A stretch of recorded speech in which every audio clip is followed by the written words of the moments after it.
words of the great playwright Tom Stoppard, "The future is disorder.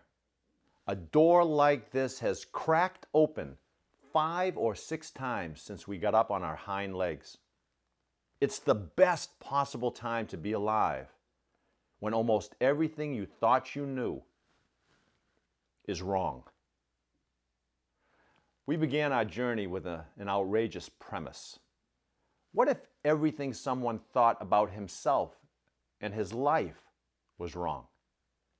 And what if we could erase his memories and start his life over with a new beginning? Now, of course, we never imagined wiping out all of his memories, like how to read or why to brush his teeth. What we envisioned was a spirit set free from his self-story, his distorted ideas of himself created from past experiences, and his anxiety-filled notions of an imagined future that never actually materializes. And we're going to conclude this program with an equally bold idea. What if you could escape your story, the limitations that exist in your mind, and have faith in what's possible in life? What if you could wake up tomorrow and, instead of being hindered by your history and expectations, you could have a fresh start? Well, guess what? You can. You see, and that psychological reality brings us face to face with the craziest paradox of all. In order to break free of your story and live a life of adventure, instead of one of fear, you have to diligently remember to forget.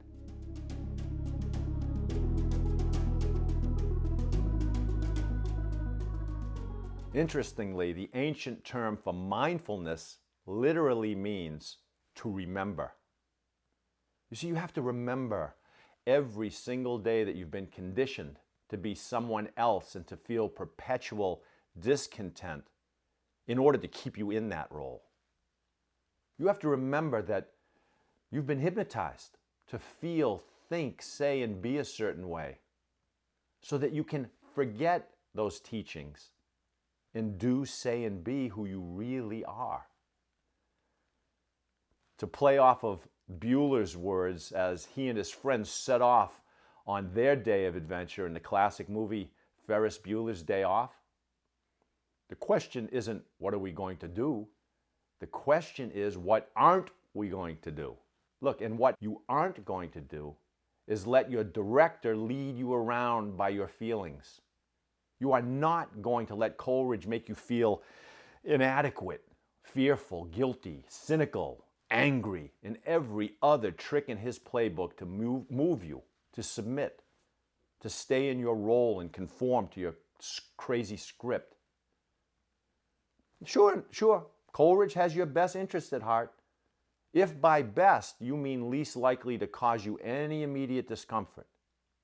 But who wants to live that kind of dispassionate, self-absorbed life? As the poet Rumi wrote, run from what's comfortable.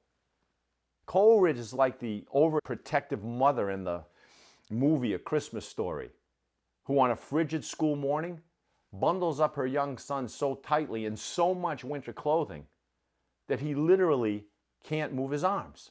And so when he slips and falls on the snow-covered sidewalk, he can't get up. He gets stuck there. Your self-story is your bundle of clothing, the mental baggage you carry around with you that has you bogged down. Kierkegaard wrote, in order to swim, one takes off all one's clothes. In order to aspire to the truth, one must undress in a far more inward sense, divest oneself of all one's inward clothes, of thoughts, conceptions, selfishness, etc., before one is sufficiently naked. Sufficiently naked, or negative capability, being in uncertainties, mysteries, doubts, without any irritable reaching after fact and reason. The psychological underpinning of this program. When I first tried to wrap my head around negative capability, I struggled with the counterintuitive wording and with my own thoughts and conceptions. Why the hell would I desire anything negative? And how could it make me a more capable person? It felt like a turning away of reason, particularly regarding one's goals and convictions, right? And then a few ideas connected and lit up my mind like one of those old light bright toys, which allowed me to see and appreciate its significance, especially for today's fluid, turbulent world. Let me quickly take you through those connections and my ultimate discovery. The first connection was an elucidation of Keats's concept by the writer F. Scott Fitzgerald. In a series of essays written for Esquire magazine about the pressures of fame, Fitzgerald wrote, "The test of a first-rate intelligence is the ability to hold two opposed ideas in the mind at the same time and still retain the ability to function." So, from that statement, I sensed that being intelligent alone is not enough for success in our modern world. Instead, a particular type of intelligence is needed. Now, I already knew this to be true, but his description, really got me thinking, particularly when I stumbled upon this strangely coincidental definition of the psychological concept known as cognitive dissonance. It's the mental stress or discomfort experienced by an individual who holds two or more contradictory thoughts, beliefs, ideas, or values at the same time. Wow. Okay, so I wondered, was Fitzgerald making a case that people with first-rate intelligence are immune to the mental discomfort known as cognitive dissonance? No, I don't think that he was. I believe he was saying that first-rate intelligence is the ability to recognize that psychological tension when it arises and then to transcend it, to let go and float in it with a relaxed spirit of open-mindedness. There's no conflict, no frantic compulsion to either swim away or to fight the turbulent feeling because the contradictory thoughts or ideas are not a threat to one's sense of self. In other words, it's the ability to live and to learn with a childlike sense of wonder, free of the heaviness of self-reflective desires and stories. As Robert Frost made clear, education is the ability to listen to almost anything without losing your temper or your self-confidence. You see, to be educated is to accept that you will never have complete and final certainty about life, despite your conditioned craving for a perfect script, a coherent story that maps out the future, resolves all of your fears and problems, and makes you and your tribe comfortable and happily ever after. No, a first-rate intelligence is a composed intellectual curiosity. It's the ability to reserve judgment regarding people and situations, and to be open and flexible, to have faith in what is possible in life, while acknowledging that there will always be a tension of competing ideas and lifestyles. And so you're being light and joyful, empathetic in your approach, but rigorous in your pursuit of knowledge, secure in who you are and willing to dance with complexity and to challenge your own assumptions. You see, you may hold something in your mind as true because it makes sense and works for you, but you hold it loosely and you allow alternative ideas to permeate without becoming defensive, dismissive, or insolent. In fact, you have the unique ability to accept multiple truths, social, cultural, and spiritual, like a scientist who acknowledges the fact that light can present as a wave and a particle, and that an electron can be in two different places at the same time. One final idea brought it all together for me, turning on the expansive light of awareness and helping me understand what all of the great spiritual teachers have been trying to say over the centuries. It is the portion of Keats's letter on negative capability that never gets quoted, but it is equally important to his idea. Here's what he wrote. With a great poet, the sense of beauty overcomes every other consideration, or rather obliterates all consideration. Keats is talking about not letting reason ruin aesthetics. But if you take his idea beyond art to the essence of life itself, it would go something like this. With a great human being, love overcomes every other consideration. And that is the essence of this philosophy. To not let your concerns about an experience suck the joy out of that experience. To get control over your reasoning mind and not let the seduction of thinking and arguing ruin the beautiful moments of living.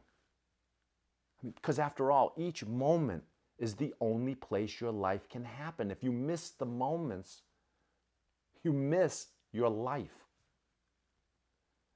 Look, you're never going to eliminate conflicting ideas and points of view. It's just not going to happen. Nor all of your conditioned feelings. But as you shed your burdensome clothing of identity, you'll become more and more adept at overcoming self-concerned reactions. You'll relax. You'll accept what life presents to you and respond with your naked, curious, compassionate, and creative spirit. You'll follow St. Augustine's teaching to love and do what you will. Eventually, you'll become Keats's chameleon poet, able to don the psychological clothing of others and experience the world from their perspectives. You'll fully embrace people with contradictory points of view, with the loving awareness that their unique conditioning has created their stories, their perceptions, beliefs, fears, and their preferences. And once you're able to truly embrace and identify with others and allow their beliefs to enter your mind without creating conflict with your beliefs, two opposing ideas without irritable reaching, you will have become truly educated and free. You'll embrace the madness of life.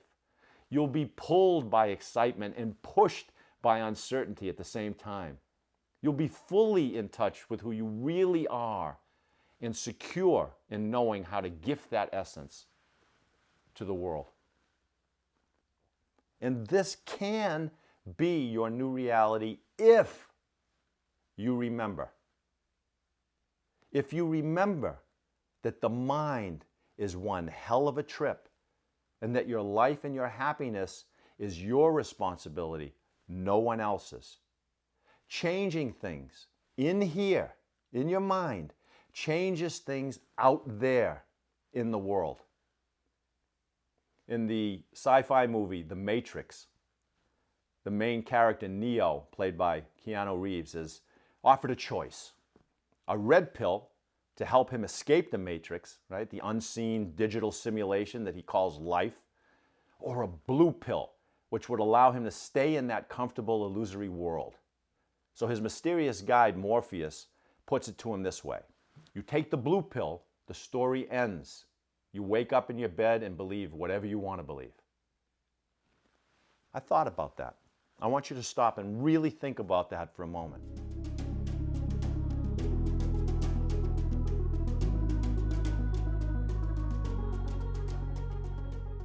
It has taken me a long time to discover the subtle irony of that movie and of that particular statement by Morpheus, because here's the thing about the blue pill. If you take it, your story doesn't end. You go back to sleep psychologically and your story continues. which is why you get to believe whatever you want to believe. Because you're not living in a computer matrix, you're living as the hero character in your own unseen hypnotic movie. And like Neo, you don't even know it. But you certainly can be made aware of it and escape, and without taking any kind of pill. That's the intent of this program and of all spiritual wisdom. And it's what I believe Buddha may have meant by not self, and Jesus by whoever loses their life for my sake will find it. You see, escaping, losing your life or your self, is not about mindfulness meditation or being in the now, although both states of consciousness certainly help. And it's not about passive belief, enlightenment, and feeling one with the universe. Rather, it's about seeing the illusory nature of the world, specifically that you have unwittingly been cast as the central character in a dramatic survival story. Survival of your impermanent body, survival of your self-serving desires, and survival of your coherent character, your constructed identity and social status. I mean, make no mistake, living in this delusional story is the source of most, if not all, of your psychological suffering, as well as the suffering unconsciously inflicted on others and on our beautiful planet. Life in a story, by its very nature, creates obstacles, conflicts, and villains. Living in a story necessarily downplays the environment and the other characters who similarly believe that they are the heroes in their stories. And living in a story creates feelings of separateness and isolation, which encourages group belonging and idealism and destructive tribalism. So if you want to change your life and the world, if you're looking for an answer to these anxious, confusing, and angry times, it's simple. Remember not to take the blue pill and go back to sleep. The hypnotic narrative you offer your mind, being the fixed foundation of your beliefs, is not the trigger for success in life. It's what makes you judgmental and keeps you stuck, especially in a turbulent, fast-changing world like ours. Remember, your story emerges from your past. And if you're stuck in the past, the present will run you over. So rebel against your conformist, comfort-seeking instincts. Step outside of your story and negate your defensive identity.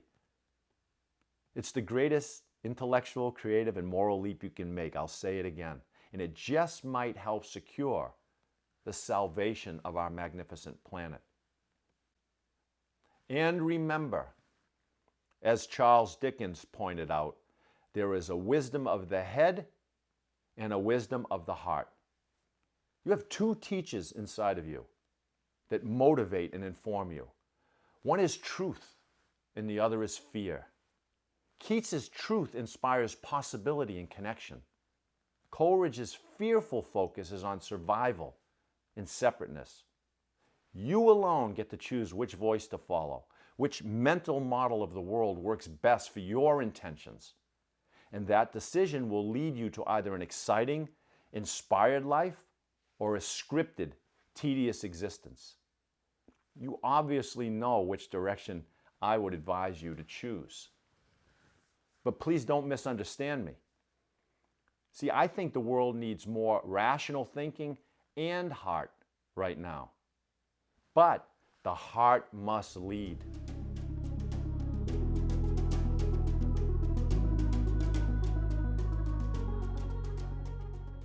There's a quote flying around the internet that's attributed to Ernest Hemingway. Write drunk, edit sober. He never said it, but I like it anyway.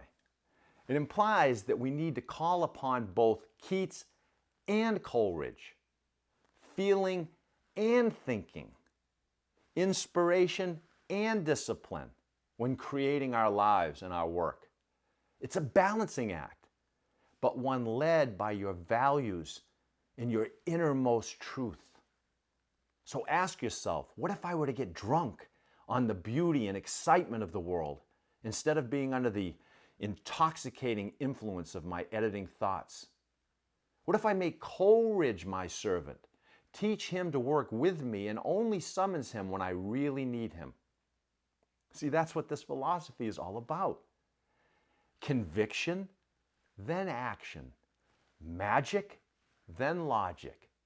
Heart, then head.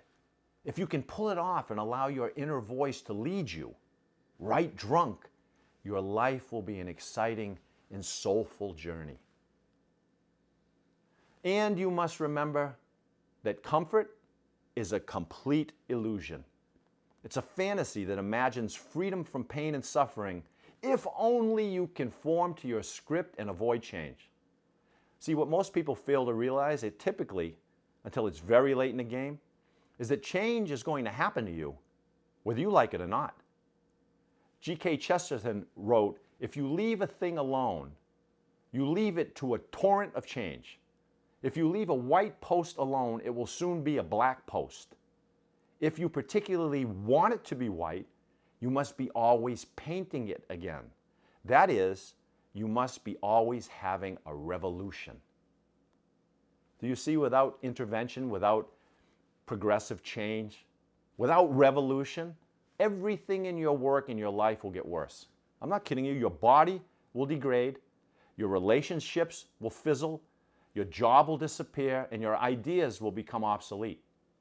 It has happened to countless organizations and to most of my friends. Face it, you are either breaking out of your spirit-sucking routines and breaking through to new insights and experiences, or you're breaking down. So when the opportunity to step out of your comfort zone arrives, and it will definitely come, take it. Say no to the sure thing and say yes to a creative challenge. Say no to short-term comfort-producing activities and say yes to fear, passion, and possibility.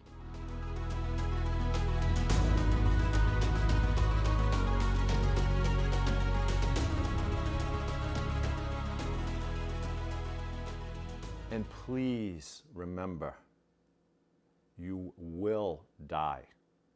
Your time on earth is limited. There's a story about someone traveling across a field, head down, scrolling through his phone when he comes face to face with a hungry tiger. So after snapping like a quick photo to share with his friends online, he turns and he hightails it out of there. And the snarling tiger is chasing him right on his heels, closing in on him. So he comes to the edge of a high cliff and, desperate to save himself, drops his phone, he grabs hold of a vine and swings down over the edge. Trembling, he looks up at the massive cat staring down at him. He then looks down and he sees another tiger looking up at him and licking his lips. Hanging onto the vine for dear life, two mice suddenly appear from a hole in the cliff and they begin gnawing on the vine. So he rolls his eyes, sighs, and finally accepts the reality of his situation. He's going to die. And then, out of the corner of his eye, he notices a plump red strawberry growing along the cliff's edge. So he reaches out, plucks it, and pops it into his mouth. And it was the sweetest strawberry he had ever tasted.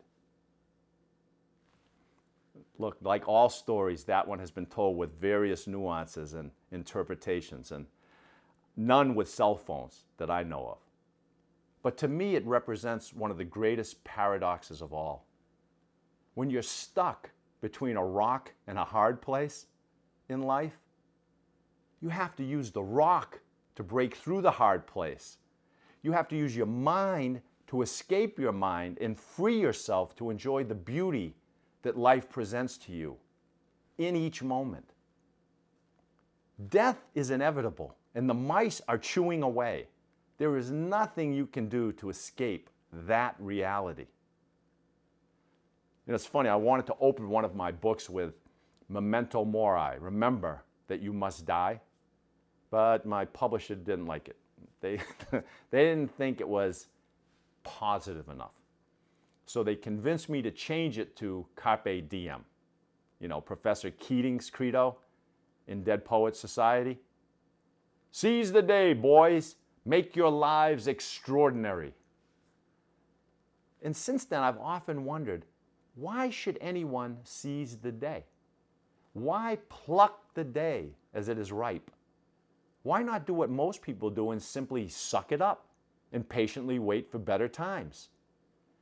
The answer has become painfully clear to me as I've watched people I know and love deeply leave this earth. And the answer is this: those better times may never come, because your time must end and you have no idea when. So must mine. So did Steve Jobs, who said, remembering that you are going to die is the best way I know to avoid the trap of thinking that you have something to lose.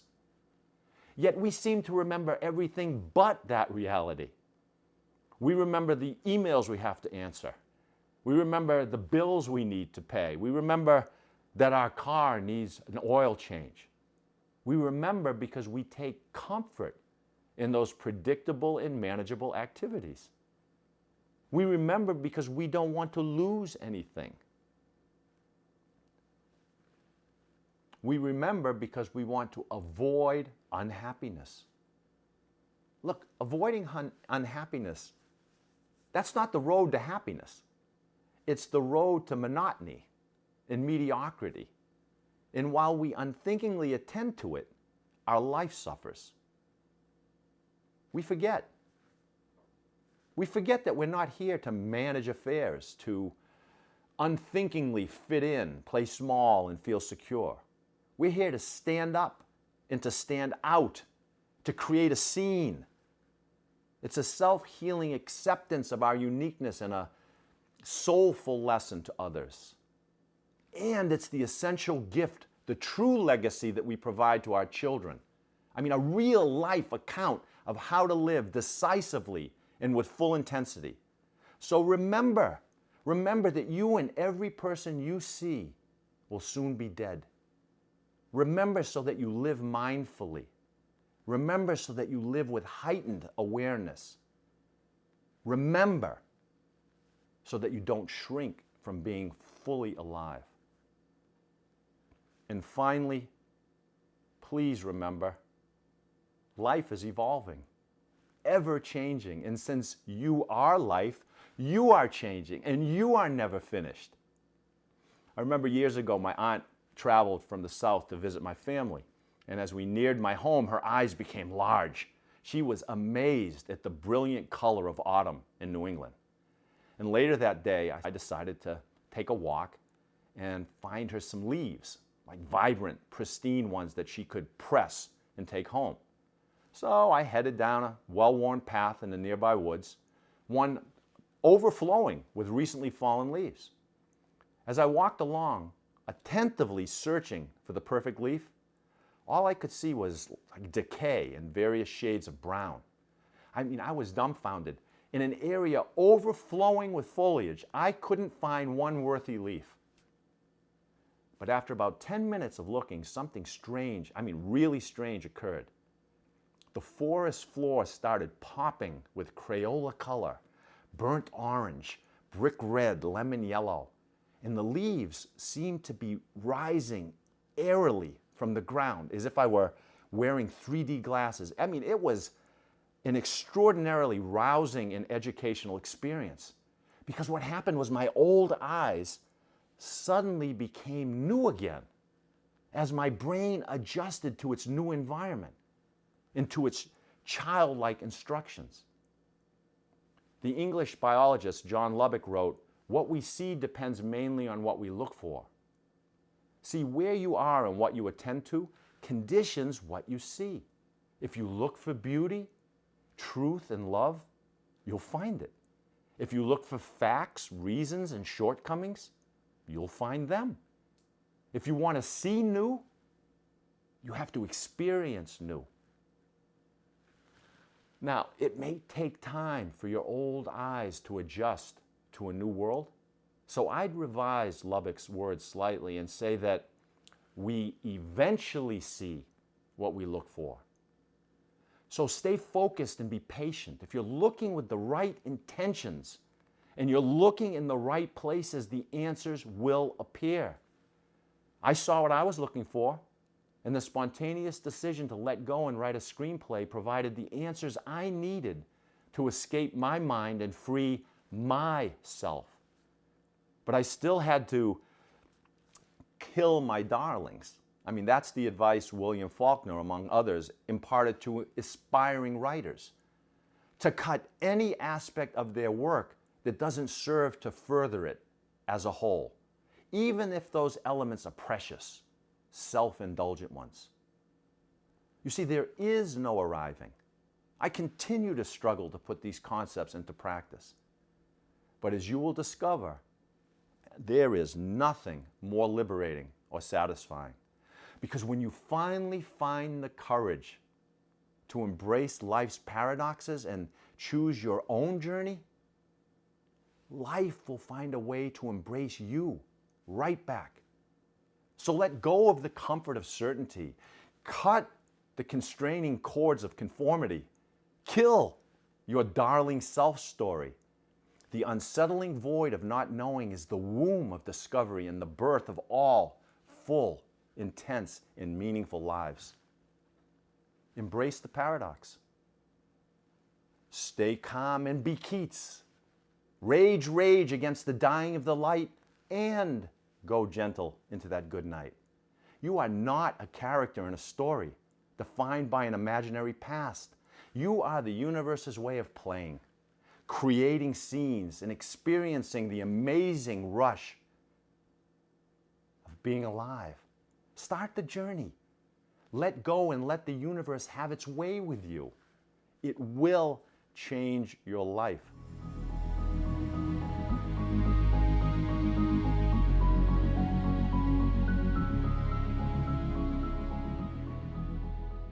You know, in Shakespeare's play, The Tempest, the magician, Prospero, he makes a large group of spirits vanish, which startles his daughter and her fiancé who are at the play. So Prospero tries to calm them by reassuring them that it's only a theatrical illusion, a play. And interestingly, Prospero's metaphorical explanation not only applies to the illusion he created in his play, but also to Shakespeare's play itself, in which Prospero is a character. Ultimately, however, it is intended to present the reality of the greatest play of all, life. Our revels now are ended. These, our actors, as I foretold you, were all spirits and are melted into air, into thin air. And like the baseless fabric of this vision, the cloud-capped towers, the gorgeous palaces, the solemn temples, the great globe itself, yea, all which it inherit, shall dissolve. And like this insubstantial pageant faded, leave not a rack behind. We are such stuff as dreams are made on, and our little life is rounded with a sleep. William James wrote, "Thus a hungry lion starts to seek prey by the awakening in him of imagination coupled with desire." We sincerely hope that we've awakened your imagination. Desire is up to you.